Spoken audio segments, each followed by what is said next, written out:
going on there, guys? We back with another one, and we got to talk a little bit of NBA today after the way that the Houston Rockets New York Knicks game ended last night with Jalen Brunson getting called for a phantom foul. It had me go back and look at LeBron James and the no call on him versus Jason Tatum and the Boston Celtics. I want to say this was last season in Boston where LeBron took it to the rim. It was clearly a foul. Tatum hacked him across the arm, no call, and he misses the layup, and they win the game. And the Knicks feel like a game was stolen from them last night. Now, I'm not going to say who would have won or lost because the game was tied, at the time. So this game was probably going into OT. But Holiday twisted his feet, turned and launched, a double pump, one-handed shot from about 40 feet out. And the refs claimed Jalen Brunson made contact. Now, you could see a little contact down low, but that was more of a function of Holiday twisting his feet into where Jalen Brunson was flying by on the contest.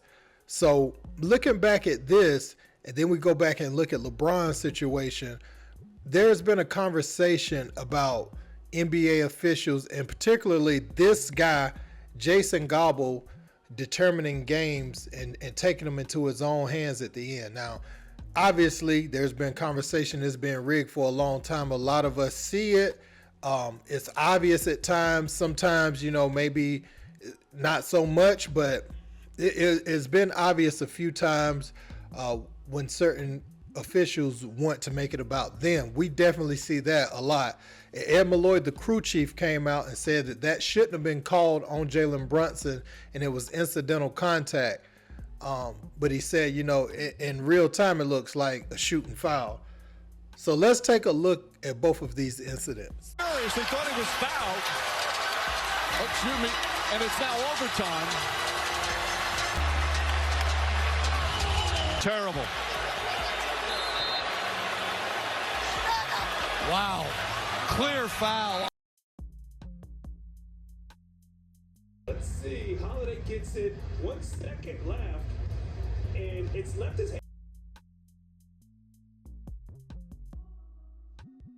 hands. This is a legit chance. And Brunson flies in. And keep in mind, hold on. There's no... And overturn the foul call. That's the way it goes sometimes. What do you think the officiating? Great. What did you On that last play, Great call. Next question. What do you feel about your closeout on that play? It was a great call. Next question. How do you make sure that an ending like that doesn't sit with you guys? Great call. Next question. Thanks, Joe. Thanks. Oh, wait, Josh. Were the Knicks robbed? Hell yeah, they was robbed. And Molly, look, that was one of the worst calls I've seen in NBA history, even when I was playing. When it comes down to it, I watched that entire basketball game. The officials messed up a great basketball game. It was physical. Guys were going at it. The Knicks were down double figures. They came back. They were going toe-to-toe. Dylan Brooks jumped up the game. Him and Jalen Brunson got into it. Dylan Brooks knocking down the tray ball. Jalen Brunson clutch shot to tie the game. And all of a sudden it comes to this. And I don't want to hear the explanation after the game and the officials admitting that they were wrong. They knew they was wrong when they actually had to go review it and see how much time was on the clock. At the end of the day, this was bad for the game last night. It was one of the worst calls I've seen in NBA history, and they should have let that thing play out. It was a physical game all game long. How do you call that? So this is your culprit, everyone. Jacyn Goble, who's on Ed Malloy's officiating crew. Ed Malloy, again, said that this was an error. But the thing is, when you come out and say it was an error, okay, this doesn't change our seeding, our position in the playoffs, or none of that. It just hurts us. We can't go back and play that possession. So what is it really, right? I would suggest maybe there should be like an official challenge at the end that coaches have. And this challenge here can only be used at the end of the game. So each coach has one. a challenge, because we got to get the final play of the game right. Now, there is a series of plays throughout the game that determine your position towards the end.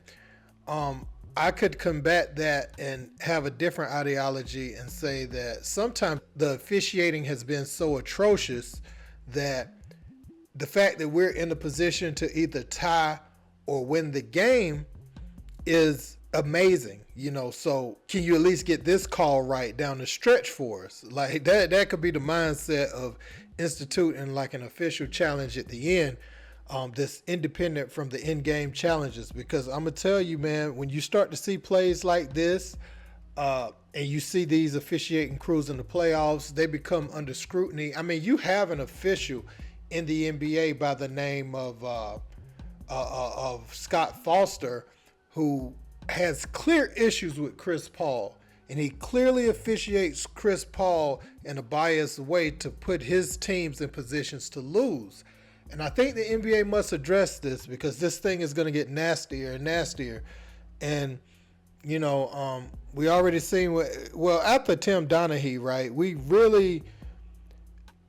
he told you it was rigged, and he told you he was rigging it. So if you hear it from the inside, we're just really watching it now because we love to be entertained. But who actually wins the championship? I'm not going to say that every champion is who the NBA wants it to be, but they do give the favorites opportunities to advance in the postseason. Whether that has to be free throws. Free throws is the most obvious way. Giving people phantom text, you're starting to see more of that, showing minimal emotion on the court. You're seeing other players get away with things that's, players on a smaller scale or players that is on a team they don't want to win can't get away with. So, seeing these two calls determine the game, and I feel like something has to change. The NBA, if they want to maintain the integrity of the game and, people watching it believing that the outcome isn't determined prior to tip, they cannot be making calls like this at the end of basketball games, man, especially when there is no foul. I understand why you call the foul, because that makes it reviewable and you can wipe it off if it is indeed not a foul. But I get the call, but you have to overturn this. Even if the coach doesn't have a challenge, you can't look at it and say, man, that was the wrong call, but he ain't got no challenge. So it just stands, especially when no contact was made. You should be able to, at the very least, if you go back to the tape and you see no contact was made, that should be on the integrity of the officials, the integrity of the game, and just upholding those two bases when reviewing this footage. Because if we can't get that call right, or if LeBron is smacked across the arm and it's that clear, if we can't get that call right, instead of saying it was many more times that the Lakers or Knicks could have taken advantage during the game, you could also look at it and say, how many other calls did I miss like that throughout the night for them rigging the game this way? You could look at it two ways, and you open up yourself to Pandora's box of these different perspectives when you do something like that. So let me know what you guys think in the comments. Don't forget to like, share, and subscribe. Till next time. Peace.